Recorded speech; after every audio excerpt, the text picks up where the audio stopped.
Hey folks, Dr. Mike here for Renaissance Periodization, Hypertrophy Concepts and Tools 17. Holy crap, we're way into this series, choosing and changing your exercises. Good thing is we have a huge framework laid down for this already with the raw stimulus magnitude, SFR, STR concepts, but here we're going to layer them in with some other concepts and really figure out how to figure out which exercises to do and when to change exercises. So we're going to review the fatigue and stimulus proxies, RSM, SFR, STR. We're going to talk about the effect of exercise staleness on the indices. Then we're going to address how to choose movement velocity variance, like how slow to do the eccentric, for example. We're going to talk about loading range compatibility. Some exercises don't go so well if you're trying to train really heavy versus really light. We're going to set up a deletion and replacement guide, which is super awesome. Just a 4-part checklist of whether or not to keep an exercise in the rotation for the next meso or to delete it and replace it with another. And then we're going to talk about how many exercises, a super common question, to do per session for a muscle group, per week, and per meso. Week and meso are the same answer because every week we repeat the same exercises for a meso. And then lastly, we're going to talk about how to structure exercise order. After this, you're going to be able to fill in a lot of blanks for program design. So the RSM, SFR, STR, SFTR, all these indices tell us how effective or efficient exercises are. You want to rank all of those pertinent to you, all of your exercises. For example, for quads, you want to have a ranking of all the highest ones on all of these, or, at least SFR. And you're going to choose the more higher ranking more often. Like if, leg presses are a huge stimulus to fatigue ratio for you for quads, but lunges are really, really bad, you probably aren't going to choose lunges first. You're probably going to go to leg presses more often than not. So when you're deciding which exercise to program, you're going to look and see what the top of that list is, and you're going to go there, right? And that's really most of exercise selection right there. A lot of times people ask myself and others on Instagram, for example, where it's just not a really good platform for a lot of answering in depth. Let's say, hey, which exercise should I pick for my leg routine, or which exercise do you recommend for triceps? And really the shortest answer is whichever ones have the highest SFR, or if they're like, I'm really time constrained, whichever ones have the high STR. That's really it, right? That's the simplest answer. Everything else is really just more of a modification and a layering on top of that, right? Really cool thing about these indices is just by the indices alone, they can tell us knowing when to change exercises, not just which ones to pick, but when to change them. How do we know that? Well, once you do an exercise for a certain length of time, beyond when it's no longer as fresh, it actually becomes less stimulative, right? You're not getting as much of a mind-muscle connection. The burn is tougher to get. It takes more sets. You don't get as much of a pump. You don't get as much disruption and as much soreness. So, months and months and months into doing the same exercise, your stimulus starts to go down. Okay, interesting, right?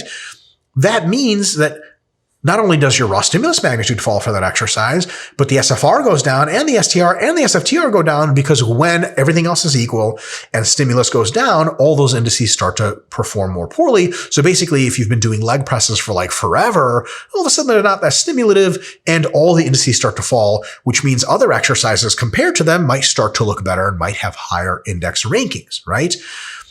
So you can say, okay, well, leg presses aren't a stimulative for me anymore, but I'll just do more sets. Well, if you do more sets, yeah, you can prop up your raw stimulus magnitude, but your STR will drop a ton because you're getting really inefficient. And of course, more sets means more fatigue, so even your SFR could suffer. So staleness is a real thing, but remember, staleness has two components. Exercises become less stimulative and they also become more fatiguing. So if you do leg presses, for example, for way too long, your joints and connective tissue start to wear down. The exercise gets really boring, and thus it requires a bit more effort to perform every set. Like if you're doing boring training, you really feel like you're trying harder and it wears on you more psychologically than if you have really, really fun training, exercise are relatively novel. Then it's really sustainable because you're always super pumped to go in and your psychological fatigue is not as high. So as you do exercises for too long, they not only become stale with their raw stimulus magnitude falls, but also their fatigue rises, which screws every single index completely, especially the SFR and the SFTR, right? So When an exercise is no longer as stimulative and more fatiguing than it used to be, we can say that it is becoming stale. But how do we know when something is stale enough to switch? And it's actually a really easy answer here. Let's say your SFR for leg presses is usually like an 8. All right. Or it's a really high number. I probably wouldn't do that again, unless if fatigue was really low.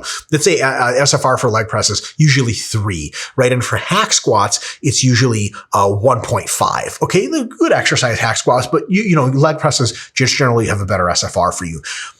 SFR is going to reflect how much stimulus drops and how much fatigue rises over time. So after a couple of mesos doing leg press and having roughly 3 for an SFR, it starts to go to 2.5 and then 2 and then 1.5 and then 1. Okay, so once your leg press SFR hits 1, which is really severely degraded from what it used to be, your hack squat SFR is at 1.5. It's officially higher. So when you create your next meso and you think, which exercise should I pick, leg press or hack squat? If you choose leg press, you're willfully choosing an exercise with a now lower SFR. Here's the good news.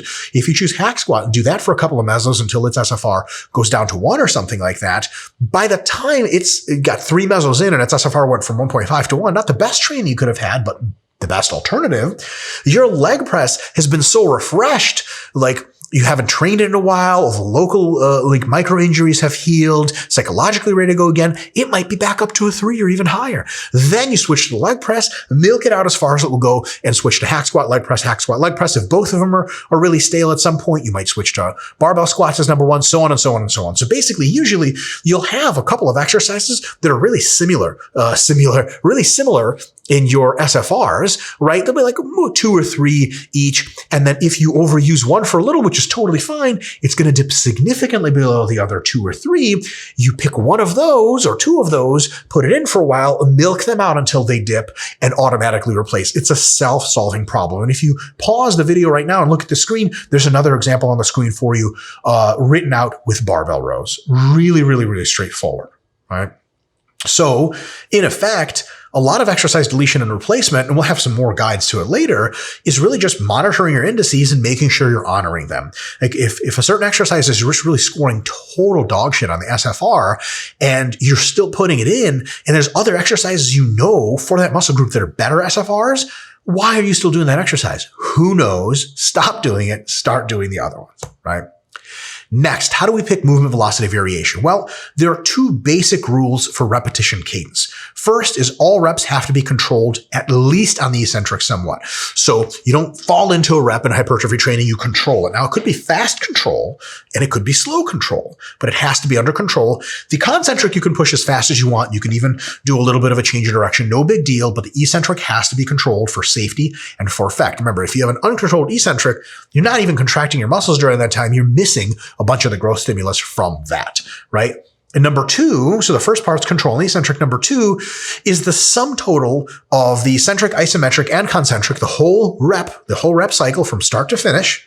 The sum total can be no longer than about 9 seconds. After that, the load you have to use becomes so small, it's not it's not effective SFR for hypertrophy training anymore, not nearly as effective. So your reps are between about 1 second and 9 seconds in duration. You're totally good to go. That being said, so basically at some fundamental level, it doesn't really matter what rep cadence you use. However, slower eccentrics and meaningful longer pauses have their place in a couple of different scenarios. First is just variation. You might just be like bored / tired / stale of using the same thing. And all of a sudden, instead of doing normal pull downs, you do pause pull downs with a slow eccentric phase. Totally fine to do just for variation. Absolutely. If the pause slow pull down has a better SFR for you now because you've used the regular pull down for too long, totally fine to switch for that reason. But there are a couple of others. 1, coming back from injury. When you come back from injury, slower eccentrics both work interestingly as a rehab modality and also decrease the peak spike forces when you change directions or drop really quick. And they risk re-injury much lower. When dieting down and wanting to avoid injury, sometimes you're dieted down, you're super dry, and you're super uncoordinated because your neural fatigue is crazy. Sometimes maybe doing some slower eccentrics because they're pretty much just as effective as regular exercise, but a little bit less risky, just a little. You might want to do that towards the end of a diet, last couple of weeks. Milk the slow eccentrics just to play on the safe side. It's not always how you should be training, but it's definitely a fine option then. And Sometimes, if you really have a problem with a mind-muscle connection on an exercise, you can use slow eccentrics to really help find that better. With a peak contraction. So for example, if you curl, and normally you just curl like this, if you curl and squeeze at the top, you can start to connect to your biceps better, which means the rest of the curl becomes more tension generating in the bicep itself, right? You can focus more on the stretch. So instead of doing cable flies or dumbbell flies when you come down and come up, sometimes you can milk the bottom stretch and then come back up, and it really allows you to connect with the muscle, really produce a ton of tension through that target muscle, maybe even position your biceps and arms better to get them more out of the way and get more pec involvement, right? Because when you're going slower, and especially this last point here, just a slow eccentric, you can target the target muscles better, right? If you're zipping your leg press up and down, up and down, up and down, up and down, someone's like, hey, is that you training quads? You're like, I guess, I'm just trying to get through the reps. But if you have to slow the eccentric down, you can tell when you're more glute dominant or when you're more quad dominant. You can tell how to put force in your quads because you got 3 seconds per rep of like, yep, this is definitely messing up my quads versus 3 seconds per rep of like, man, I definitely just feel this in my glutes now that I'm slowing it down. So slower eccentrics and pauses have their place there, if not just for variation. Loading range compatibility. So we've chosen so far exercises and all these other variables. Now we get to a little bit of a bump in the road. Not all exercises are best used in all loading ranges, right? This is kind of a junior league mistake in exercise selection where you say, oh man, I got sets of 20 to 30 according to my plan. I'll do squats. That's a problem. Why is it a problem? Number one, axially limited exercises limited by your ability to stay upright. I was going to say stay erect, but that's, oddly sexual. I'll just leave that in there. If you have to stay upright and you have to use your spinal erectors to keep you there, a lot of times they'll fatigue way before the actual target muscle does. So are you going to do shoulder presses with a standing barbell setup for sets of 20 to 30? Man, even for sets of 10 plus, it's just a back exercise at that point, right? Because you're so much effort to stay upright like that and not collapse. Deadlifts, stiff legged deadlifts, sometimes even, heavier squats, with a lower bar setup, especially, God, that's really just a back workout at that point, limited much more by your, axial ability and not the target muscle itself. For 10 plus reps, probably not the best idea. Another limit is systemically limiting exercises may not be best for 20 plus reps. So in squats, you might have a good high bar setup and it doesn't really tax your back a whole lot. So if you go, okay, taxes my quads, I can do sets of 10 to 20 reps. Totally true. But for 20 plus reps, squats end up being limited by your cardiovascular ability, which is systemic, right? It's not that your quads are close to failure. It's that you can't breathe anymore. And you end up having to wait between reps and you do another rep. Why are you putting so much effort in the systemic ability to keep breathing? You could just lie down on a leg press. You don't have to keep yourself upright anymore. You don't have to support tons of active muscles, just the quads and maybe a little bit of the glutes.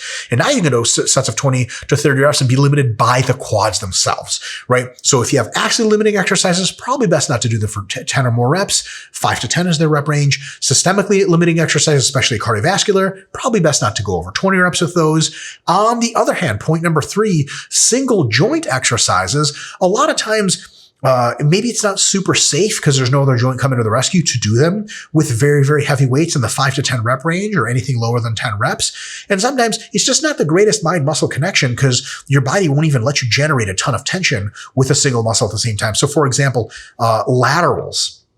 If you're doing dumbbell laterals with the shoulders for sets of 5 to 8, geez, it might just hurt your shoulder joint a lot and just get you a whole lot of nothing for the side delt. And then for leg extensions, sets of 5 to 8 on leg extensions, if you really want to produce a ton of force with your quads, you got to press stuff, be it hack squat, leg press, lunge, or squat. That's how you produce a ton of force. There's probably a mechanism going on there, maybe involving the Golgi tendon organs, where when you try to produce a ton of force extending, there's just a certain cap to how much your quads are going to be turned on. Not a problem when it's higher reps and you're going to fatigue, going to failure, super close. Sets of 10 plus, especially 20 plus reps, great. But very few people do sets of 5 to 8 on the leg extension and get off the extension machine man, I'm just blasting my quads. I don't know about that, right? You're probably just not activating them enough to really, really get a good workout. And also that can cause some pretty nasty knee pain because a lot of those forces are a little too high to have not distributed through multiple joints, right? So you might switch out exercises that have an otherwise good SFR if the upcoming phase is not compatible, right? So, if you had a quad SFR was really high for squats in the 5 to 10 rep range and then 10 to 20 rep range, if you run the stimulus and fatigue calculations for when it's in the 20 to 30 rep range, you may find your stimulus is much lower because the target muscle-mind-muscle connection sucks because you're so aerobically stimulated, right? And thus, your SFR might actually change based on rep range. You have to find the appropriate rep range. On the other hand, if you do leg extensions for a 5 to 8, your SFR might fall because the fatigue, the joint fatigue, is so high and the stimulus is so low. Again, SFR calculation solves this problem, but just be aware that not all exercises are good for all times. You want your axially loading exercises and systemically fatiguing exercises to be in the lower rep ranges, and you want your more isolation exercises and single joint exercises usually to be in the higher rep ranges. There are certainly exceptions to that. That's just the average rule to help you choose exercises. Here's where this is all going. Super handy dandy exercise deletion and replacement guide. Okay, we break down the indices and we get a lot of wisdom out of them, and here it is formally summarized. How do you know if you replace an exercise in the next mesocycle or if you keep it? First question, are you hitting PRs? If you're continuing to get stronger in an exercise, that's not the only thing that matters, right? Because if you're getting stronger but your joints are falling apart, probably should change it. If you're getting stronger and you're hitting PRs in an exercise, if nothing else is going wrong, you're going to keep that exercise. Real big deal. Real big positive. So if you're hitting PRs on the exercise, you're off to a real good start. Next, is the exercise hurting you at all? Do you have joint and connective tissue wear and tear? If after 3 months, your knees feel 100% fine on the leg press and you're hitting leg press PRs, man, it's a really tough sell to be like, time to trade out the leg press for hack squat. I don't know, man. You're making PRs. Things seem great. PRs are really sort of in some sense direct evidence of already occurring muscle growth, not predictive muscle growth for stimulus. So you're on a real good thing. Probably don't stop, right? But on the other hand, if you're not hitting PRs, bad sign. And if your knees hurt or whatever, it's probably time to trade out the exercises and look for something else if there's not another solution to the problem. Last one, is the exercise feeling stale or not relative to its alternatives, right? So even if you're hitting PRs on the hack squat and it's not super hurting your joints, you could be like, well, its SFR isn't that great anymore and leg press is on deck. It's ready. You don't want to just change out every mesocycle, but every few mesocycles, one of the exercises will be clearly advantageous over the other. Then you might want to change, because people say, well, don't change the exercise unless you have to. Totally. But, if one exercise just clearly has the best SFR already because it's so not stale, why are you leaving it on the back burner still? You might want to bring it in and use it for what it's worth, right? So, it's someone like orders pizza all the time and barely ever gets Chinese. And all of a sudden they really start craving Chinese, but they don't hate pizza yet, and they're ordering with their significant other. Like, what are we going to have tonight for our cheat meal, honey? And, she's like, oh, how about Chinese? You're like, well, no, hold on. Pizza's still good. Like, of course it's still good. You don't have to wait till pizza tastes like shit in order to get Chinese food. You just have to have Chinese food be like something you definitely crave more. And then you get away from your usual standard of pizza. Same idea, right? It's that exercise staleness is relative, but relative doesn't mean mysterious. It means relative to other things. If those other things are clearly better, it's probably time to switch, or certainly can switch. You don't have to, right? And lastly, super little bonus point, is the next phase appropriate for this exercise? You're like, ooh, I'm going to do low bar squats, but the next phase is super high reps. Probably not a good idea, right? If you can answer all these questions, you will get a yes, no, yes, no, yes, no, and you just tally up the yeses and nos. And at the end of the day, it's a cheat sheet for how to pick your next exercise. Do you have to do this formally and fill in the blanks? No, but you can just sort of think about it a little bit. And if you think about it and you're like, there's a clear, obvious answer, then yeah, then that's your answer. But if you're new to this, or if there's not an obvious answer, go through it formally, right? You have all these slides, right? Go through this formally, and it might be like a 3-2 decision in favor of switching out an exercise or in favor of keeping it. And then just follow the logic, right? Because you might not feel any way about it. Like, oh, I'm not sure. When you're not sure, follow the math. It's going to get you there where you need to go every single time.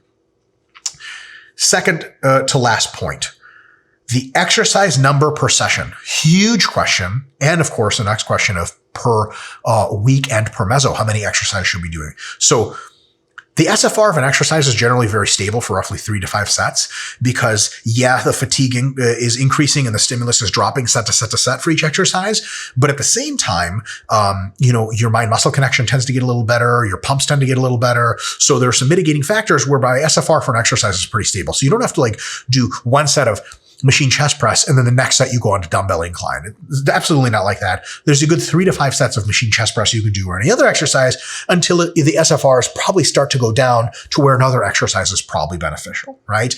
And because we hardly ever need more than 15 sets per session per muscle group, and actually more than that's probably not a good idea, 1 to 3 exercises per muscle per session is often best. 4+ is rarely needed. So a lot of times you see various bodybuilders doing 5 exercises for quads in a session. That's just not the best idea in the world. That's probably not ideal. 1 to 3 is super good. The average person, 1 to 2 works super, super well. I rarely, in my own training for my own folks that I work with, do any more than 2. Sometimes we'll do 3. 4 is basically a never practice situation. Here's the thing. Okay, per session, we got it. 1 to 3, usually 1 to 2. What about within the week? How many exercises should we use in the week? Well, we need to cover most of our muscle function basics, right? So, for example, we need, for triceps, we need to get, the long head as well as the other 2 tricep heads.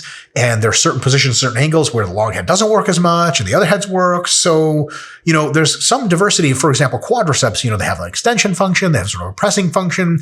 There's something happening at the hip joint. Hamstrings, there's the leg curling function. And there's also the hip extension function of the hamstrings. So, muscles definitely have different components, different parts, and they sort of correspond to the different movement abilities. So you should probably cover most of those, right? So for example, overhead tricep work, supine tricep work, and then rowing and vertical pulling can also get the long head. A different example. So overhead tricep and supine triceps, right? So you probably do some triceps like this, or just tricep standing with a push down. You should also probably do some tricep work overhead on average for most people.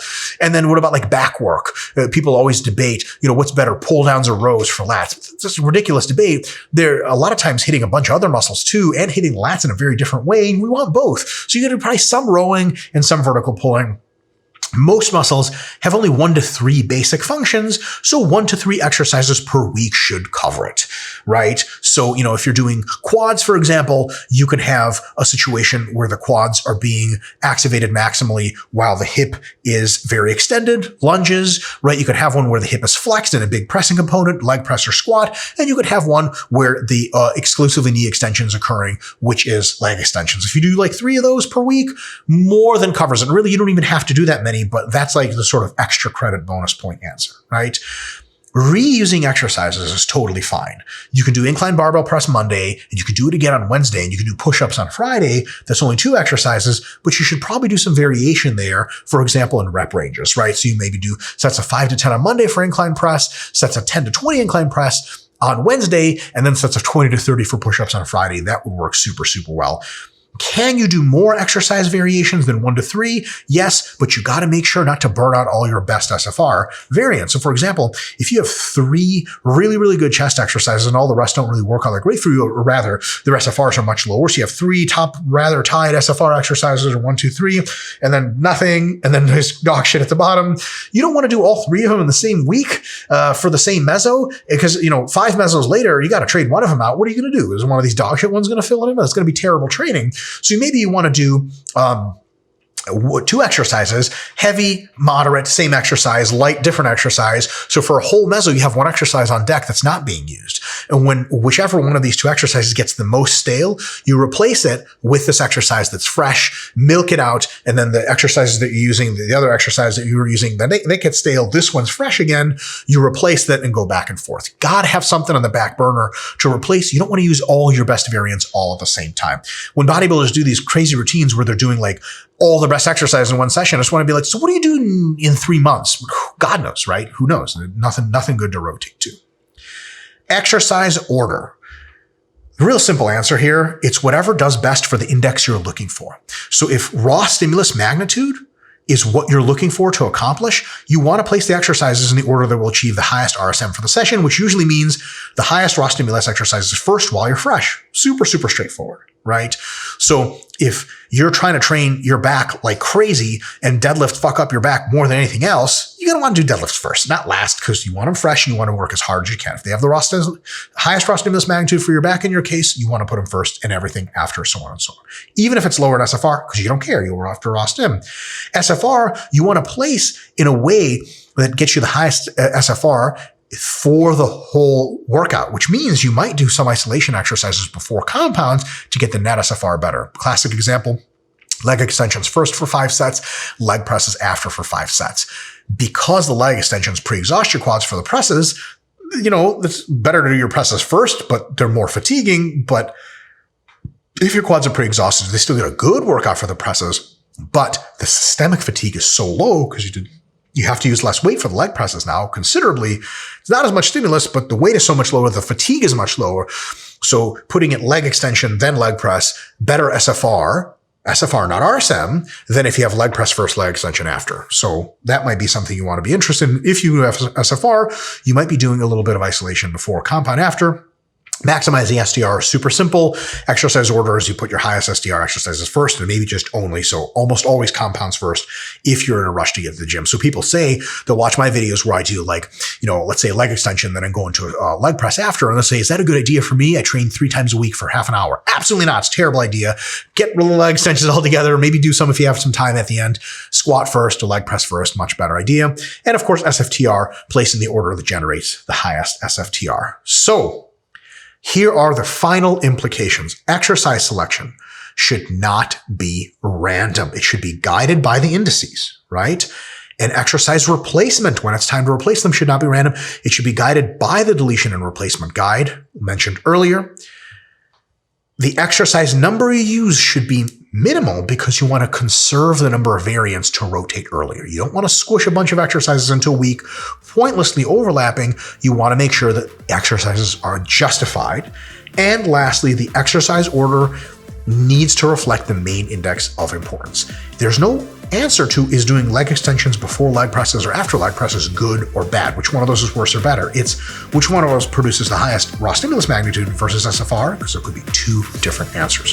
Folks, thank you for tuning in. See you next time for the next video.